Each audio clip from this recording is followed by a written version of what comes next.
नमस्कार, ओम आराधना चैनल में आपका हार्दिक स्वागत है। आइए सुनते हैं पावन अमरनाथ यात्रा की शिव पार्वती कथा। एक बार देवी ने देवों के देव महादेव से पूछा, ऐसा क्यों है कि आप अजर अमर हैं, लेकिन मुझे हर जन्म के बाद नए स्वरूप में आकर फिर से बरसों तप के बाद आपको प्राप्त करना होता है। जब मुझे आपको पाना है तो मेरी तपस्या और इतनी कठिन परीक्षा क्यों?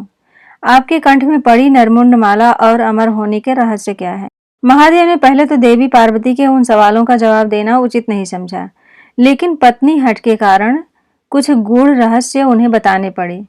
शिव महापुराण में मृत्यु से लेकर अजर अमर तक के कई प्रसंग हैं, जिनमें एक साधना से जुड़ी अमर कथा बड़ी रोचक है, जिसे भक्तजन अमृत की कथा के रूप में भी जानते हैं। हर वर्ष हिम के आलय हिमालय में अमरनाथ, कैलाश और मानसरोवर तीर्थ स्थलों में लाखों श्रद्धालु पहुंचते हैं, सैकड़ों किलोमीटर की पैदल यात्रा करते हैं।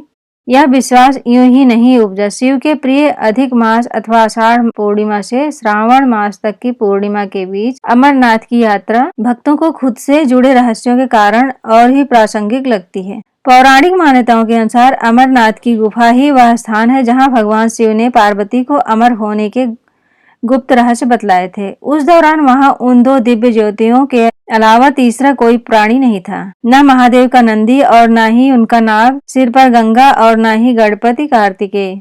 गुप्त स्थान की तलाश में महादेव ने अपने वाहन नंदी को सबसे पहले छोड़ा। नंदी जिस जगह पर छूटा उसे ही पहलगाम कहा जाने लगा।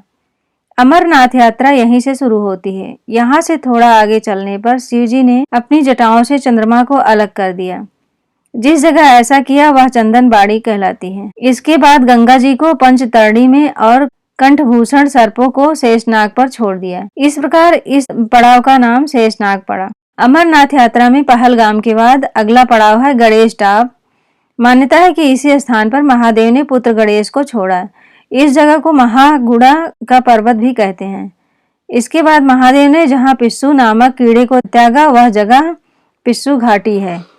इस प्रकार महादेव ने अपने पीछे जीवनदायिनी पांचों तत्वों को स्वयं से अलग किया। इसके पश्चात पार्वती संग एक गुफा में महादेव ने प्रवेश किया।